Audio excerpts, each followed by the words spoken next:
अजनबी नौजवान भाग 2। आज संडे था, फिर दोपहर का वक्त था। कनक घर के काम से फुर्सत पाकर अपने कमरे में आराम से सोई थी जब प्रेमशिला ने उसे जोर से हिलाकर जगाया। कनक उठो जल्दी, कार्तिक अपनी माँ के साथ आया है। मैंने उन्हें ड्राइंग रूम में बैठाया है। कनक ने सुना तो जल्दी से वॉशरूम में घुस गई और फेस को साबुन से अच्छी तरह धोकर आईने के सामने तैयार हुई और दुपट्टा लेकर जाने के लिए मुड़ी कि प्रेमशिला फिर से आ गई। अरे तुम अभी तक गई नहीं? वो लोग तुम्हारे बारे में ही पूछ रहे थे। हाँ हाँ, जा रही हूँ न। और मन में सोचा कि पता नहीं क्यों हाथ पांव ठंडा हो रहे हैं। फिर धड़कते दिल के साथ और ड्राइंग रूम में गई और अपनी माँ के साथ बैठ गई। प्रेमशिला ने सबके लिए नाश्ता लगा दी थी, इसलिए सब बातें करते हुए नाश्ता के साथ भी इंसाफ करने में लगे थे। कनक को देखते ही कार्तिक ने अपनी माँ से कहा, माँ यही है वो जिसका उस दिन मेरे बाइक से एक्सीडेंट हो गया था। मैंने आपको बताया था न। अच्छा इधर आओ बेटी मेरे पास। कार्तिक की माँ ने उसे बड़े प्यार से अपने पास बुलाया तो वो भी झिझकते हुए उसके पास गई। ज़्यादा चोट तो नहीं आई थी उस दिन? उन्होंने प्यार से पूछा। जी जी नहीं, कनक ने कहकर निगाहें झुका ली। फिर अर्चना सबके लिए चाय लेकर आई और सबको दिया। सब आपस में बात कर रहे थे, बस कनक ही नज़र झुकाए बैठी थी। थोड़ी देर बाद कार्तिक की माँ उठ गई और सबने जाने की इजाज़त ली।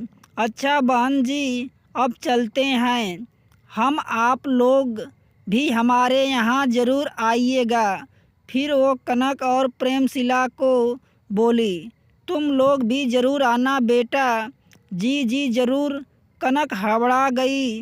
गोपाल और मम्मी वगैरह उन्हें दरवाजे तक छोड़ने गए तो कनक ने अपने धड़कते दिल को संभाला तो देखा कि प्रेमशिला उसे बड़े गौर से देख रही थी और फिर बोली, ये तुम्हारा चेहरा इतना लाल क्यों लग रहा है?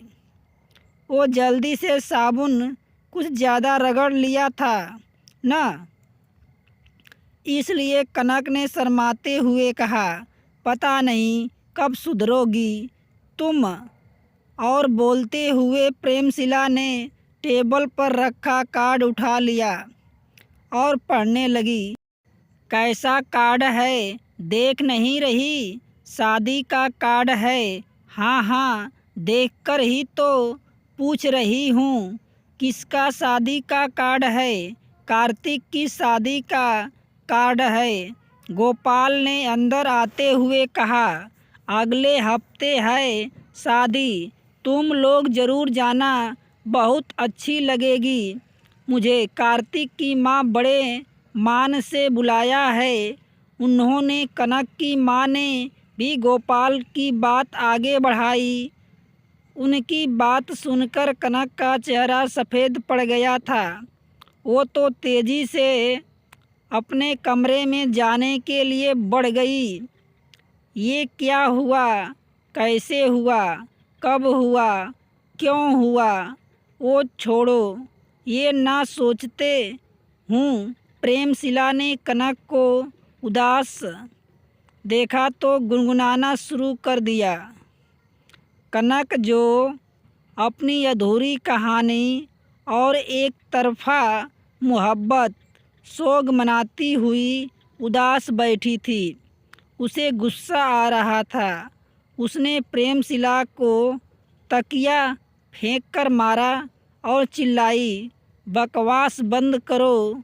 अरे मैं क्या किया है? प्रेमशिला ने मुंह बनाकर झूठा गुस्सा दिखलाया। तुम्हारी काली जुबान की वजह से ये सब हुआ। कनक नाराज होकर बोली। अच्छा चल, बोलने वालों की जुबान काली होती है। मैं तुम्हारी तरफ ख्वाबों की दुनिया में नहीं रहती। और शुक्र मनाओ कि सब अर्चना दीदी की शादी की तैयारी में व्यस्त हैं।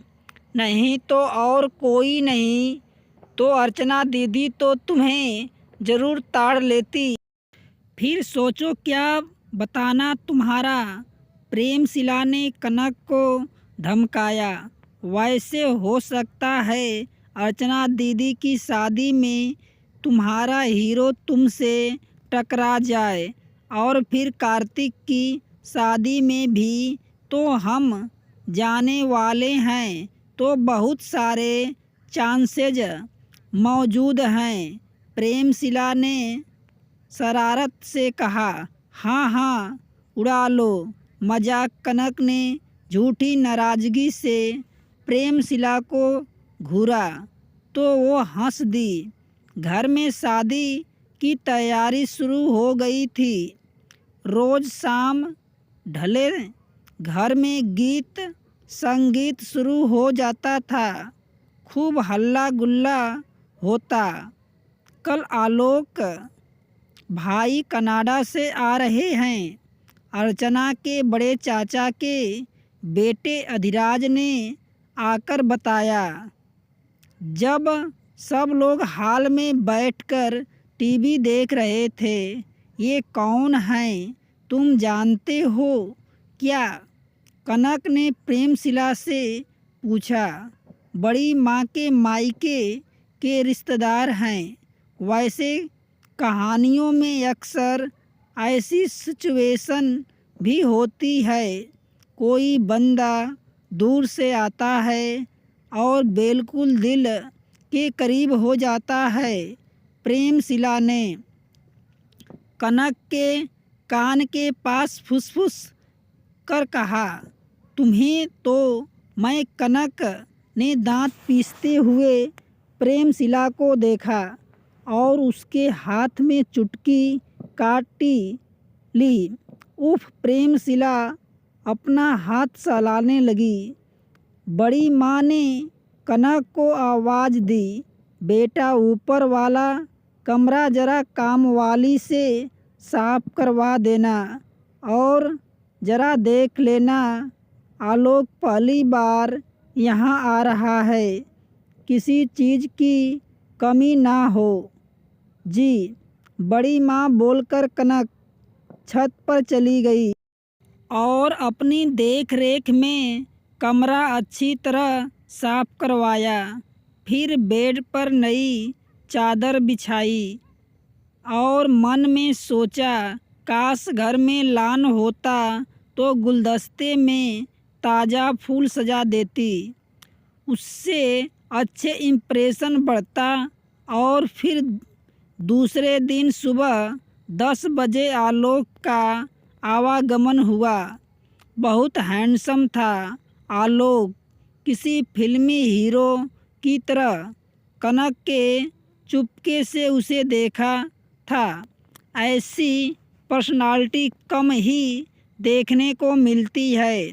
आलोक के ऊंचे कद और आकर्षक चेहरे और कसरती बदन को कनक ने मन ही मन सराहा था। ये काफ़ी बहुत टेस्टी बने हैं। किसने बनाया है? खाना खाते समय आलोक ने तारीफ़ की। ये कनक का कमाल है।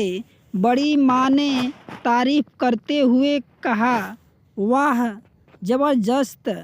और बेटा, बाकी परिवार वाले कब आएंगे? बड़े पापा ने आलोक ने पूछा। जी, वो सब राम प्रवेश के साथ आएंगे। आलोक ने अपने छोटे भाई का नाम लिया। Excuse me. दूसरी शाम कनक किचन में अभी आई थी जब आलोक ने उसे आवाज़ दी। आलोक के पुकारने से कनक हड़बड़ा गई और उसके हाथ से कप गिरते गिरते बचा। कनक के कप संभालकर किचन के स्लैब पर रखा और नज़र झुकाए हुए कहा, जी एक कप चाय मिल जाएगी? जी अभी बनाती हूँ। कनक जाने क्यों घबराई हुई थी। थैंक्स। आप कनक हैं ना? खाना बहुत अच्छा बनाया था आपने, वो बेतुकी से बोला और कनक के माथे पर घबराहट के मारे पसीना की बूंदें चमकने लगी। तब भी कनक की माँ ने आवाज़ दी, कनक। और कनक की जान में जान आई। कनक की माँ उसे आवाज़ देती हुई किचन में ही आ गई तो उन्होंने आलोक को किचन में देखकर कहा, आप इतनी गर्मी में किचन में क्या कर रहे हैं? जी बस एक चाय की तलाश यहाँ खींच लाई। आलोक ने मुस्कुराते हुए कहा। कनक ने नज़र झुकाए हुए ही उसे देखा। उसकी मुस्कान बहुत दिलकश थी। आपको चाय मिल जाएगी। आप उधर लड़कों के साथ हवा में बैठिए। कनक की माँ आलोक को अपने साथ लेकर जाती हुई बोली। फिर अचानक पलटी, ये लो, मैं तुमसे कहने आई थी कि 5-6 कप चाय बना दो। तुम्हारे भाई के कुछ दोस्त आए हैं। और फिर वो आलोक के साथ किचन से बाहर निकल गई। आज अर्चना की हल्दी है। कनक किचन में सबके लिए चाय बना रही थी और आज के फंक्शन में अपनी तैयारी के बारे में सोच रही थी। तभी किसी की ज़ोर से बोलने की आवाज़ आई। अशोक भाई आ गए उधर से। अर्चना किचन में आ गई। उसे पानी पीना था। कनक ने अर्चना को पानी का गिलास थमाया और बाहर बरामदे में नज़र डाली। अशोक भाई को सब घेर के बैठे थे। वो बड़ी मम्मी की बेटी के देवर जी हैं। अर्चना ने चाय बनाकर कप में डाली और बरामदे में जाकर सबको दिया। अशोक बहुत मजाकिया इंसान है। किसी ने कहा, अरे अशोक भाई, आपके तो बाल बीच से उड़ गए। अभी तो आपकी शादी भी नहीं हुई। सबकी बात सुनकर कनक की नज़र अशोक के उड़ चुके बालों पर पड़ी। इसी फिक्र में उड़ गए कि शादी नहीं हुई। अशोक ने मायूस सी सूरत बनाकर कहा तो सभी लड़कियां हंस पड़ी। इतनी में बाहर कार रुकने की आवाज़ आई। आलोक के परिवार वाले आए थे। 3 औरतें, एक लड़का और एक छोटी बच्ची। बड़ी उम्र वाली आलोक की माँ थी। लड़की आलोक की बहन और लड़का आलोक का भाई राम प्रवेश। और दूसरी प्यारी सी लड़की आलोक की पत्नी थी और छोटी बच्ची आलोक की 3 साल की बेटी थी। कनक बेवकूफ़ की तरह आलोक की पत्नी और बेटी को देख रही थी। प्रेमशिला उसे खींचकर किचन में ले आई। प्रेमशिला, ये तो शादीशुदा निकले। कनक रुहासी आवाज़ में बोली। तो प्रेमशिला ने कनक को घूरते हुए कहा, तुम्हारे दिमाग से ये फालतू बात कब निकलेगी? पागल तो नहीं हो गई? जिसे देखो हीरो समझ लिया। खैर कम से कम छोटी तो हुई हमारी, नहीं तो नई नई डिशेज पकाते पकाते इस गर्मी में मर जाती। प्रेमशिला ने उसे हल्का सा डांटे हुए मुस्कुराकर कहा। फिर अर्चना की हल्दी धूमधाम से हुई। सबने मजाक में एक दूसरे को भी हल्दी से रंगा। दूसरे दिन मेहंदी की रस्म होने वाली थी। मेहंदी लगाने के लिए 2 लड़कियों को बुलाया गया था। सभी औरतों और लड़कियां मोबाइल में मेहंदी सर्च करने में लगी थी। सबके हाथों में मेहंदी के बेल बूटे सजाते सजाते काफ़ी देर हो गई थी। अर्चना के हाथों में रोहित का नाम की मेहंदी से लिखा गया था। उसकी गोरी कलाइयों पर मेहंदी बहुत खूबसूरत लग रही थी। आज अर्चना की माँ ने उसे अपने हाथों से खाना खिलाया और ये यादगार पल कैमरे में सदा के लिए सहज लिया। प्रेमशिला ने दूसरे दिन बारात आने वाली थी और सबकी तैयारी जैसे अधूरी ही थी। किसी का लहंगा अभी दर्जी ने नहीं दिया था तो किसी का ब्लाउज फिट नहीं आ रहा था। कनक ने जिस दर्जी को लहंगा सिलने के लिए दिया था उसके यहाँ कोई बीमार हो गया तो दुकान बंद हो गई। कनक ने गोपाल को लहंगा लेने भेजा था, उसी ने आकर बताया था। और ये सुनकर कनक तो रो ही पड़ी। अभी मैं क्या पहनूंगी? और उसकी माँ भी उसे डांट रही थी।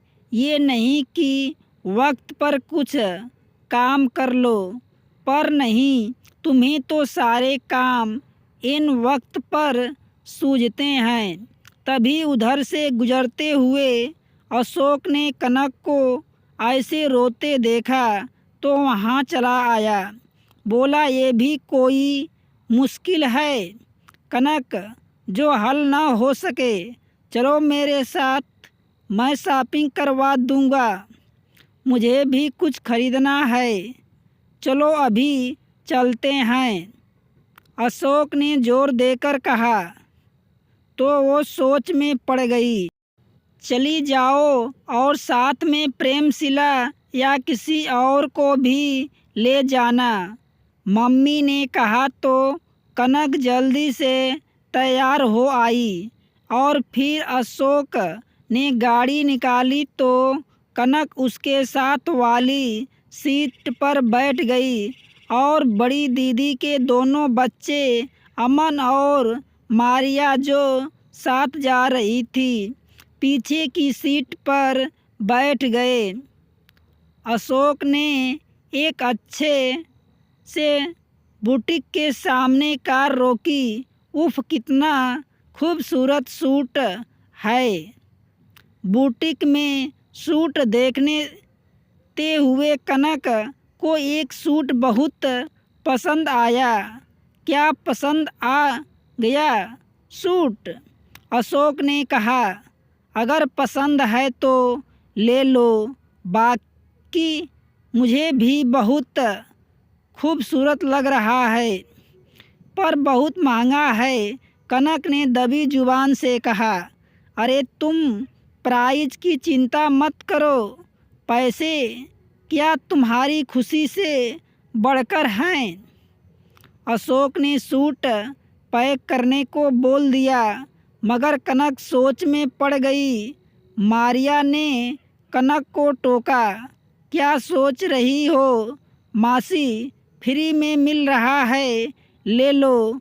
मारिया की बात अशोक ने सुन ली तो कनक से मुस्कुराते हुए कहा, तुमसे ज़्यादा समझदार तो बच्चे हैं। तो कनक ने शर्माते हुए नज़र झुका लिया।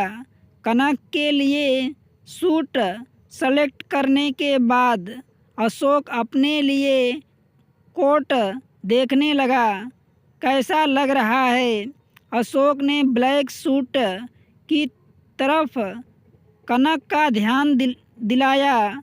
ऐसा लग रहा जैसे आप अपनी शादी के लिए खरीद रहे हैं, मारिया ने कहा। वो वक्त भी आ ही जाएगा। अशोक ने कनक को गहरी निगाहों से देखा और धीरे से कहा, हे भगवान, इन्हें क्या हो गया? कनक घबरा सी गई। सूट लेने के बाद अशोक ने एक आइसक्रीम पार्लर के पास कार रोकी और सबको आइसक्रीम खिलाने के बाद वापस घर के लिए चल दिए।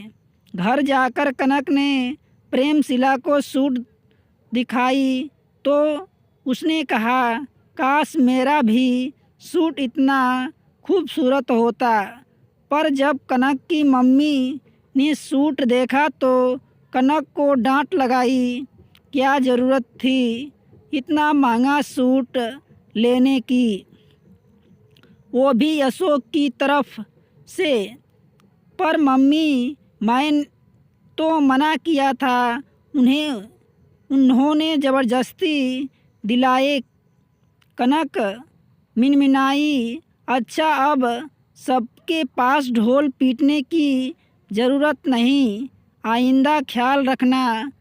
वो डांट डपट कर चली गई तो कनक ने सुकून का सांस लिया और सूट को अपने सीने से लगा लिया।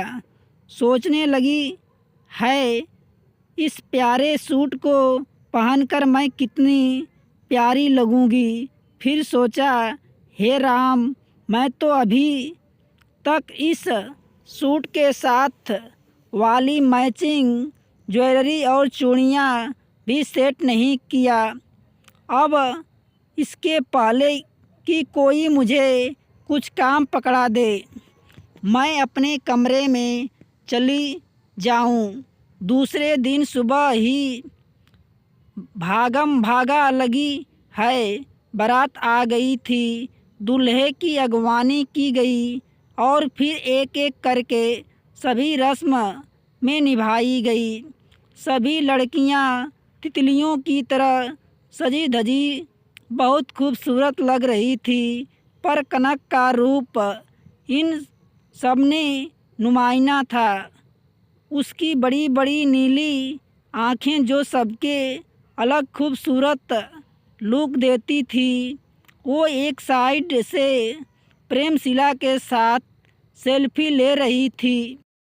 जब अशोक का छोटा भाई राज उसके पास आया और उसके हाथ में गजरा थमा दिया और कहा, जी, अशोक भाई ने आपके लिए भेजा है। इतना बोलकर वो तो जल्दी से चला गया और प्रेमशिला उसे चिढ़ाने लगी। वो क्या बात है, पहले खूबसूरत सूट और अब खूबसूरती बढ़ाने के लिए गजरा। लगता है किसी के दिल में तुम्हारे लिए कुछ ज़्यादा ही प्यार उमड़ रहा है। और कनक को कुछ समझ नहीं आया तो वो अपनी नज़र झुका कर अपनी एक पाँव के अंगूठे से दूसरे पाँव के अंगूठे को रगड़ने लगी। दोस्तों, कहानी का शेष भाग 3 में। यदि कहानी अच्छी लगे तो लाइक, शेयर, सब्सक्राइब अवश्य करना।